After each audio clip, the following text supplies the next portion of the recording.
It has to be said, and I'm going to say it. The Trump presidency is like none other, not even close. The transparency is shocking and refreshing. The clarity of their intentions, their direction, their strategy is beyond anything I've personally witnessed in any government, not just the United States government, ever.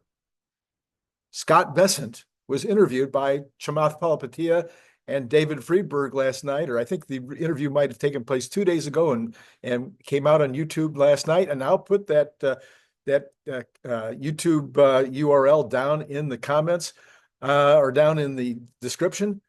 This interview was one of the best interviews I've ever seen by anybody. Great job by Chamath and David and Scott Bessent was amazing again.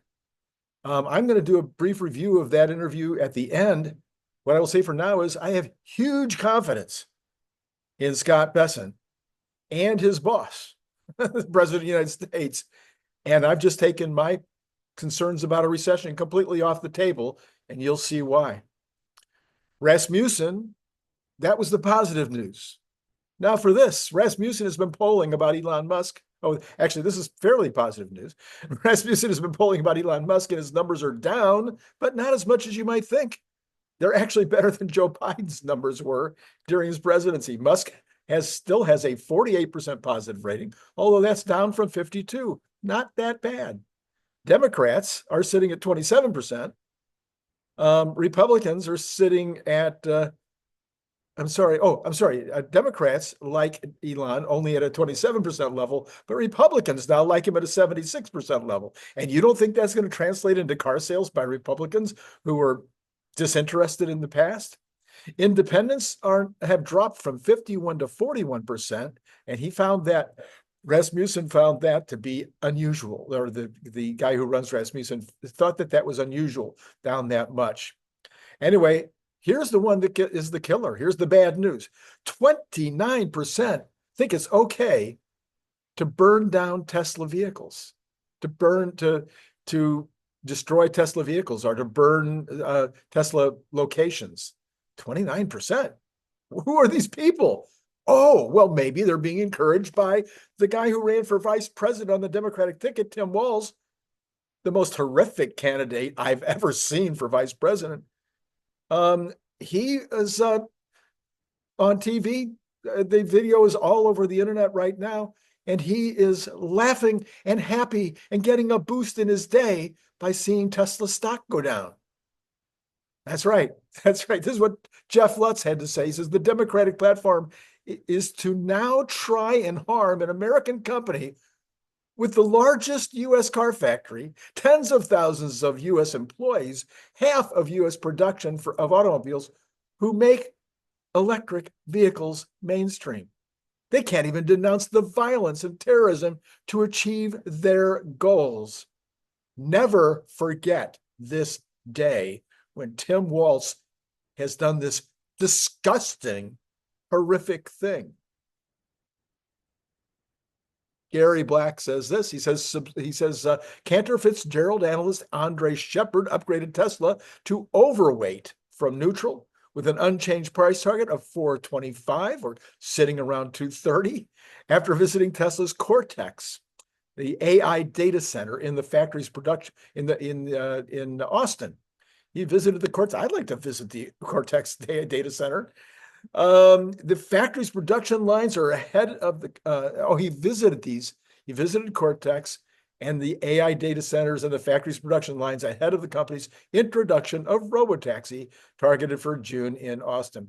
With Tesla shares down 45% year to date, the analyst sees an attractive entry point for investors with greater than 12-month investment horizon and who are comfortable with volatility.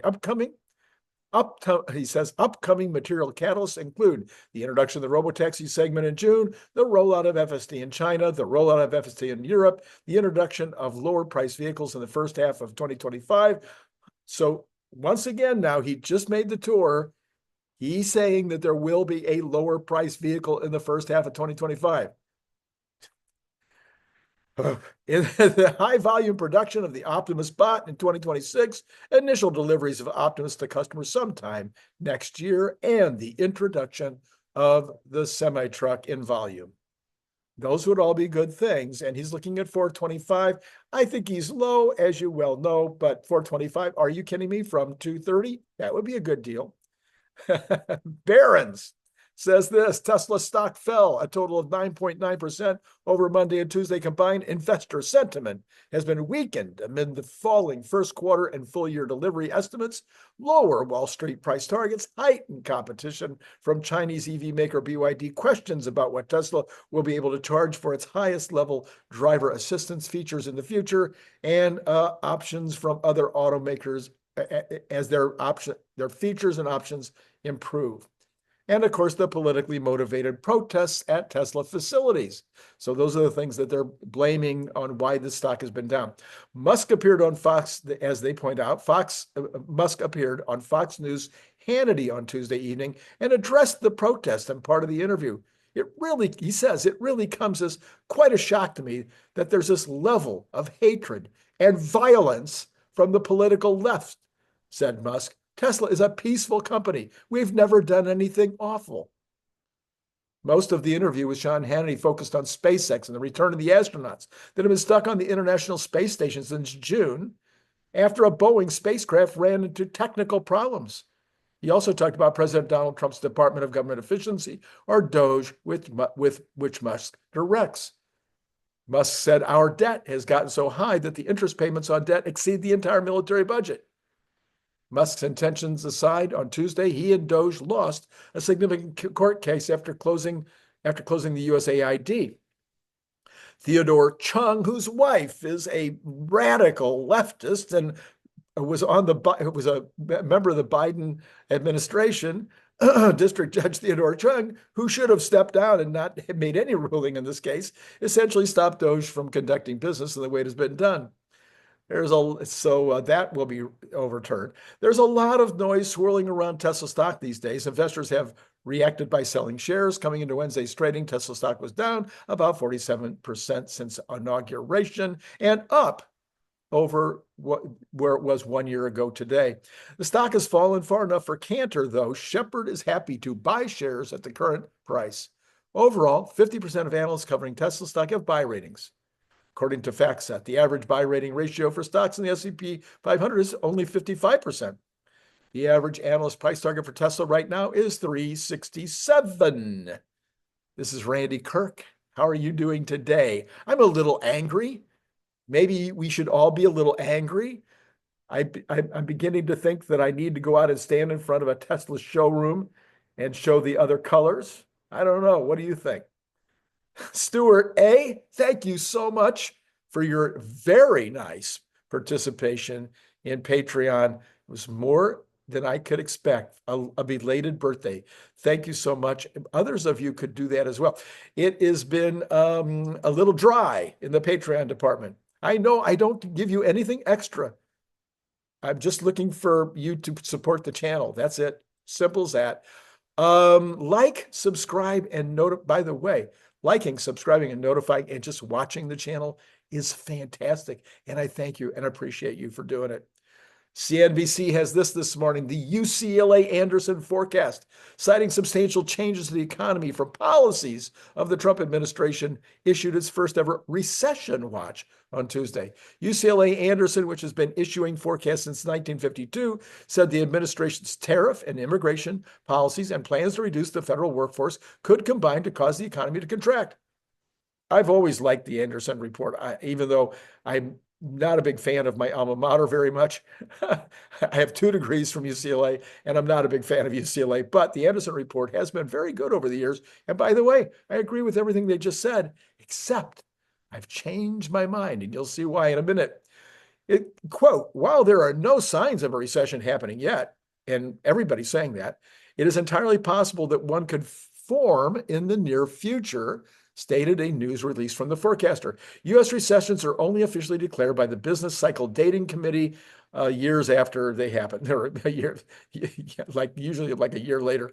The committee employs a variety of indicators, including production, production, employment, income, and growth to determine if the economy is contracting. At the moment, none of the specific indicators look to be near levels that would prompt the committee to declare a recession. The average respondent to the CNBC Fed survey for March, published Thursday, forecast a 36% chance of recession in the next year, up from 23 in the prior month, but it remains well below the 50% level that prevailed from 22 and 23 in the wake of the pandemic and turned out to be wrong, even though Randy got it right in 2023.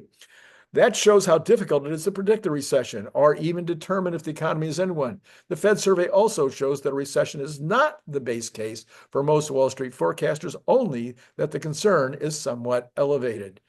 Recessions occur when multiple sectors of the economy contract at the same time. The UCLA Anderson forecast said reductions to the workforce from the administration's immigration policies could create labor shortages. Tariffs will raise prices and could lead to contraction in the manufacturing sector. What? While changes to federal spending will reduce employment for government workers and private contractors. I suppose if you're worried about exports of manufactured goods, which is, I don't think, a very big concern. We don't export much in terms of manufactured goods. If these and their consequent feedback into the demand for goods and services occur simultaneously, they create a recipe for a recession. Stagflationary administration officials, from the president to his economic lieutenants, have not specifically pushed back against the possibility of a recession from their policies. This is 100% true, unless you listen to Scott Bessent's most recent interview. President Trump has said there will be a period of transition, while the Commerce Secretary has said a recession will be worth it for the gains that will eventually come from the policies, identical to what I said. Recessions are often the result of unexpected shocks to the economy. The surge in optimism following the selection of President Trump, followed by the recent sharp drop-off from some surveys, suggests that both businesses and consumers were unprepared for the chaos. No, it doesn't say that. Unprepared for the extent and even the nature of some of the policies now being pursued. On timing, the UCLA Anderson forecast would only say a recession could develop in the next year or two.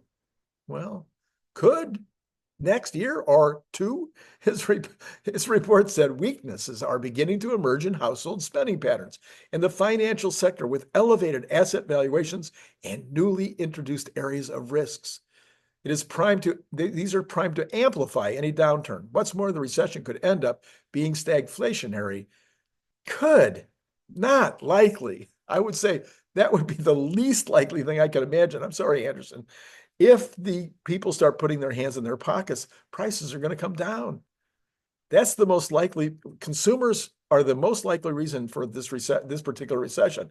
There is no major impact coming from outside.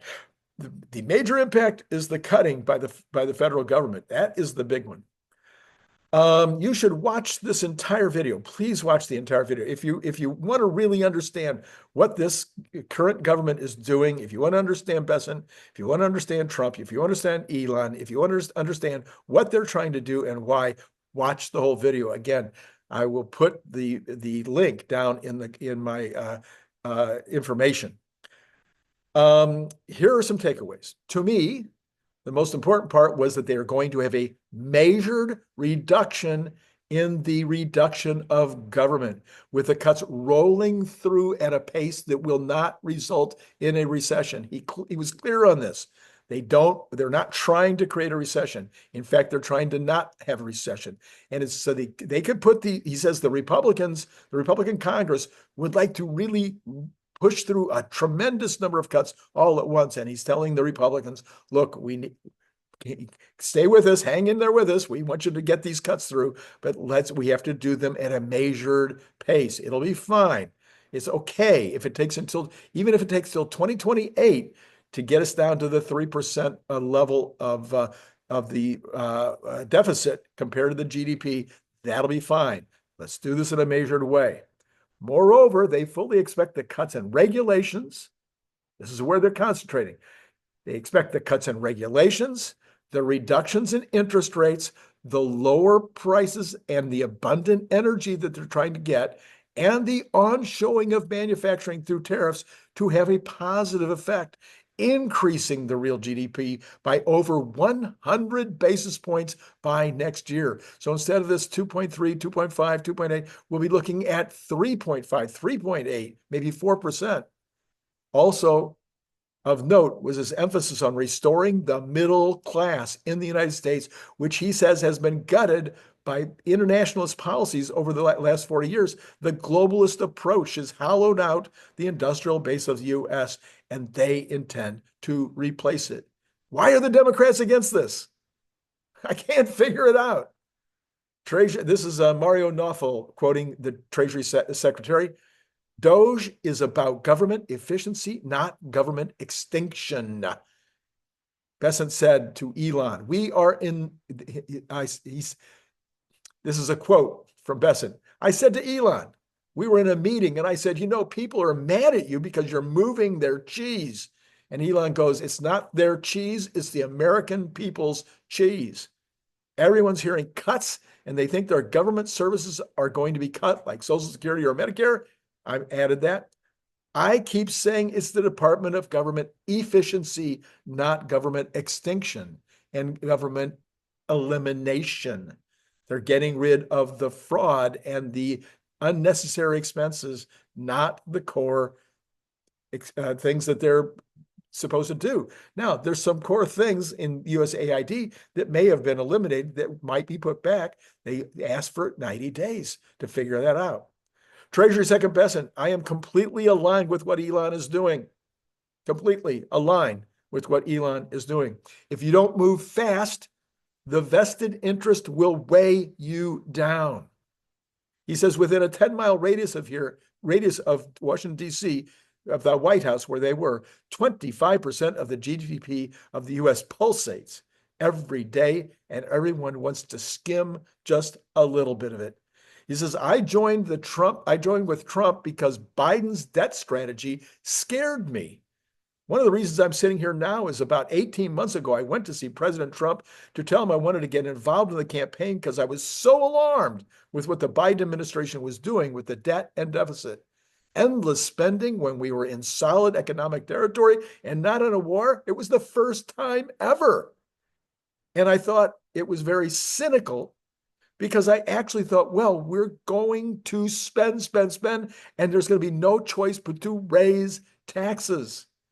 What will the Fed do? This is the kind of stuff that's in that video. You want to watch the entire, I think it's like an hour and 15 minutes. You want to watch the entire thing.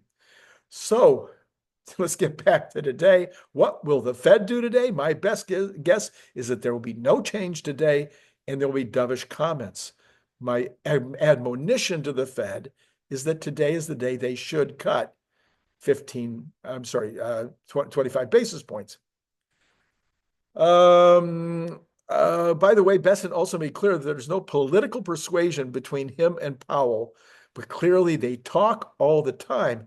And I just got the suspicion that Powell is very happy with Bessent to be where he is in this role at this time. All right, where is the market? I know I didn't even say at the beginning how Tesla was doing. Well, it's up 3%. It's been up a little more, like 3.5% earlier, but it's still up 3%, looking like it may start trending up again right now. When I say 3%, it's actually 2.92. You got the Dow Jones up 0.57%. You got the NASDAQ up 0.9, and you got the S&P up 0.67% this morning.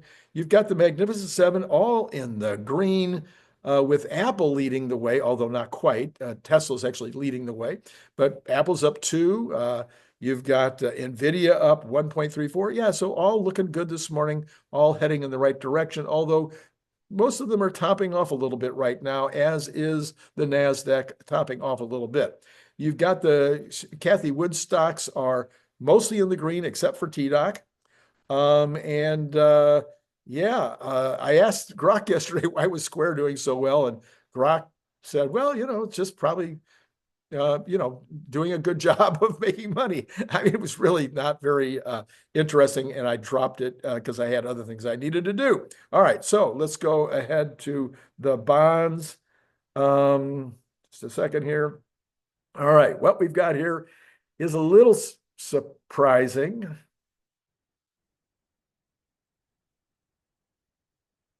I hope, okay, I had a little pause there. I'm hoping that it happened yesterday too about this time. What's going on?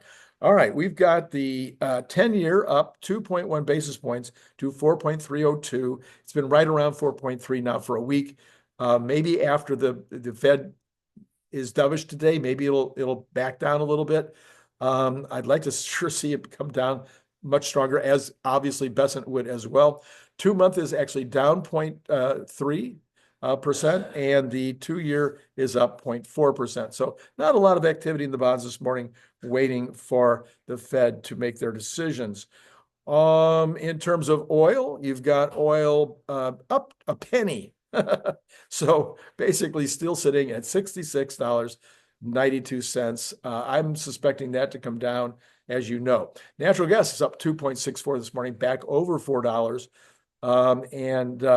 We'll see what happens in the coming weeks on that. Gold backing off a tad, but still sitting at $3,037, down $3.70 this morning. Silver down strongly, 1.73%, but still quite up, nicely up there, $34.22. We've got copper at up 1.34%, way over $5 now, $5.08, which again, all-time high. This will be another all-time high today. We've got mixed on the currencies. We've got Bitcoin up 1,800, almost 84,000 now, but still way down compared to where it had been. You heard last night, by the way, you should go look at that. I'll talk about it in a minute. Nicholas Gibbs saying, hey, you can just look where the crypto is overnight and make some estimates of where Tesla is going to be the next day. And here we have it again, Bitcoin up, Tesla up, both strongly. 2.29 for Bitcoin, 2.9 for Tesla.